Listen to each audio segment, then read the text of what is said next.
శుభోదయం అండి. మనకి ఈ రాశి ఫలాల్లో ఇప్పుడు సెప్టెంబర్ మాసం రాబోతోంది. ఈ సెప్టెంబర్ మాసంలో కన్యా రాశి వాళ్ళకి ఫలితాలు ఎలా ఉన్నాయో తెలుసుకుందాం. కన్యా రాశి అంటే మీకు తెలుసు, అందరికీ తెలిసిందే.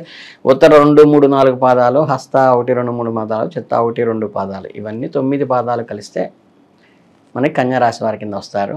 ఈ కన్యా రాశి వారికి ఈ సెప్టెంబర్ మాసంలో గ్రహ సంచారాల విషయానికి వస్తే ఏంటంటే 3/2 వంతు అనుకూలంగా ఉంటుంది. 2/3 అన్నమాట. పనులు వేగవంతంగా కూడా అవుతాయి. ఖర్చులను సమర్థించుకునేట్లు ఆదాయాలు పెరుగుతాయి. మీకు బంధుమిత్ర వర్గం నుండి సహాయ సహకారాలు, కోఆపరేషన్ కూడా అందుతుంది. శుభకార్యాల యత్నం కూడా అనుకూలిస్తుంది. మీ మనోధైర్యాన్ని కూడా పెంచేటువంటి అవకాశం ఈ మాసంలో ఉంది. చురుకుగా మంచి తెలివిగా వ్యవహరిస్తారు. ఈ నెలలో కెరీర్ మంచి ఊపందుకుంటుంది. మీ సంభాషణ నైపుణ్యం ఏదైతే ఉందో, ఇంటలెక్చువల్ వొకాబులరీ, ఇది మీ పనితీరుపై సానుకూల ప్రభావం చూపిస్తుంది.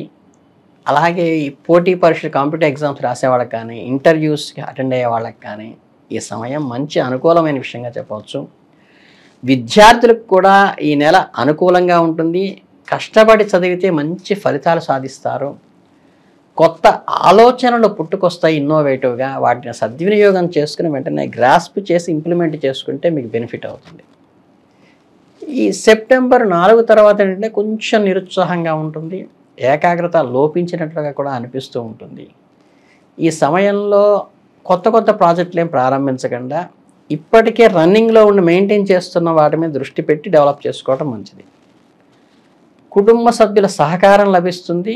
ఇంట్లో ఆహ్లాదకరమైన వాతావరణమే ఉంటుంది. కుటుంబ సభ్యులతో మీరు సమయం వెచ్చించేటువంటి అవకాశం కూడా నెలలో వస్తుంది.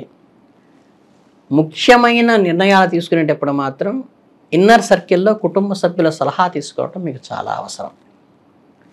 ఇకపోతే సెప్టెంబర్ 18 తర్వాత ఏంటంటే కుటుంబ సభ్యులతో కొన్ని చిన్నపాటి విభేదాలు సెప్టెంబర్ 18 తర్వాత వస్తాయి.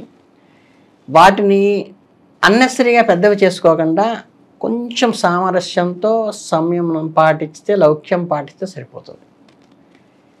ఈ నెలలో వచ్చేసి ప్రేమ వ్యవహారాలు ఎవరైతే ఉంటాయో కొన్ని అప్ అండ్ డౌన్స్గా ఉంటాయి. Wave length. మీ మనసులో ఏమన్నా స్పష్టంగా చెప్పటము, క్లారిటీగా క్లియర్గా చెప్పండి. అపోహలకి, అనుమానాలకి ఎక్కడ తావివ్వకండి.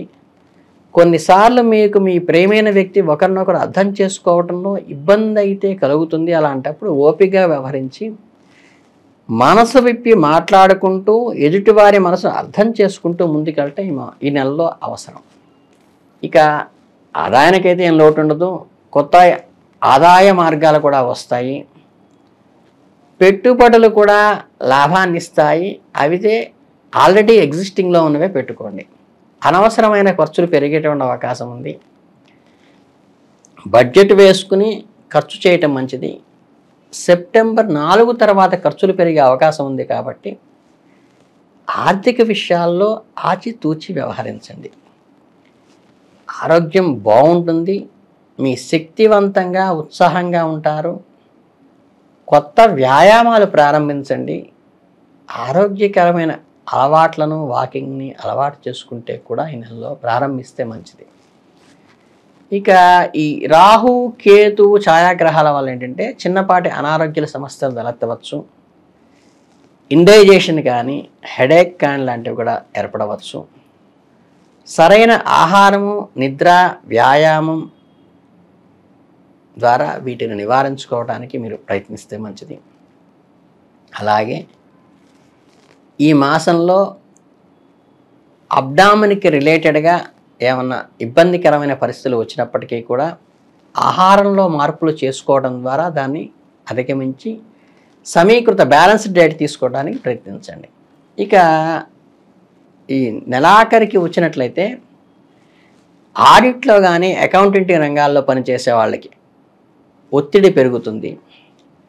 ప్రత్యేకంగా ఆర్థిక సంవత్సరం ముగింపు, పన్ను సీజను, కీలక నిర్ణయాల్లో ఈ రంగాల్లో నిపుణులు పెరిగిన పనిభారం వల్ల ఈ అదనపు ఒత్తిడి ప్రమోషన్లు లేదా జీతం పెంపు వంటి వృద్ధి అవకాశాలు కూడా ఇంప్లిమెంట్ అయినప్పటికీ కూడా బర్డెన్గానే మారుతుంది.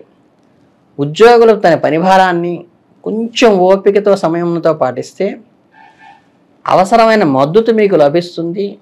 మీరు విన్నత ఉద్యోగస్తులుగా వెళ్ళటానికి ఇది ఫౌండేషన్గా ఉపయోగపడుతుంది. ఉద్యోగం కోసం చూస్తున్న వారికైతే కొత్త వారికి అవకాశాలు ఉంటాయి. ప్రత్యేకించి ఆర్థికంగా అకౌంటింగ్లో పనిచేసే విస్తరిస్తున్నందు వల్ల కొత్త ప్రాజెక్టులు చేపట్టడానికి అనుకూలంగా వస్తుంది. మీ ప్రతిభని ఎక్స్పోజ్ చేసుకోవడానికి కూడా ఉపయోగపడుతుంది. ఉద్యోగార్థులు తమ నైపుణ్యాన్ని పదును పెట్టుకోవటం, ఈ నెట్వర్కింగ్ని తెలుసుకోవడం ద్వారా కూడా అవకాశాలను అందిపుచ్చుకోవడానికి ఉపయోగపడుతుంది.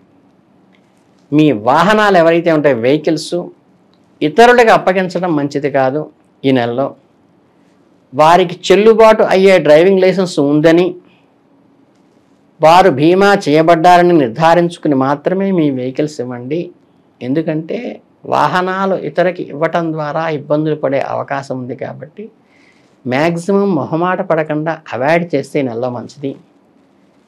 ఇది మీ భవిష్యత్తుకు వివాదాలు నివారించటంలో ఉపయోగపడుతుంది. జాగ్రత్తగా గమనించండి. మీడియా కానీ ప్రైవేట్ రంగాల్లో పనిచేసే వారికి కానీ కొన్ని మార్పులు సానుకూలంగా ఉండవచ్చు. ఈ రంగాల్లో నిరంతరంగా అభివృద్ధి చెందుతున్నాయి కాబట్టి కొత్త సాంకేతిక మరియు పోకడలకు అనుగుణంగా దాన్ని అర్థం చేసుకుని మీ ఓల్డ్ థియరీని మార్చుకోండి. కొత్త ఉద్యోగ అవకాశాలు సృష్టించుకోండి. కొత్త నైపుణ్యాలను నేర్పరచుకోండి. పనిచేసే వ్యక్తులతో జాగ్రత్తగా సంయమనం పాటించండి. మీ తెలివితేటలతో సమగ్రత ఇంటిగ్రిటీతో ముందుకు వెళ్ళండి. మొత్తం మీద ఈ సమయంలో వివిధ రంగాలలో ఉన్న వ్యక్తులను సవాళ్ళు ఎదుర్కొంటారు. అవకాశాలతో కూడుకున్నప్పటికీ కూడా మన పరిస్థితిని అంచనా వేయటం, మనల్ని మనం సిద్ధం చేసుకోవటం, మన లక్ష్యాలను సాధించుకోవటం కోసం టెక్నాలజీని ఉపయోగించటం కోసం మాత్రం చాలా ముఖ్యమైన విషయం. ఇక నెలలో ఈ పరిహారాలకు వస్తే ఏంటంటే, మీరు కనుక శనివారం నాడు నల్ల చీమలతో ఏదైనా ఆహారం వేయటం కానీ శని ప్రభావంలో కలిగిన ఇబ్బందులను నివారించుకోవచ్చు. అలాగే హనుమంతుడికి కనుక మీకు తైలాభిషేకం చేసి మళ్ళీ రాయిని శుద్ధి చేసి అర్చన చేయటం ద్వారా కనుక మీకు ఈ శని దోష నివారించుకోవచ్చు. అలాగే దేవాలయ పరిసరాల్లో ఉన్నటువంటి దీపారాధనలో మీరు నూనె వెతికెళ్ళి నింపటం వల్ల ఏంటంటే కూడా శని దోష నివారణ నుంచి బయటపడవచ్చు. ఈ చిన్న రెమెడీ చేసుకుంటే అద్భుతంగా ఈ మాసం ముందుకెళ్తుందనే విషయాన్ని మీకు అందరికీ తెలియజేస్తూ ధన్యవాదాలు.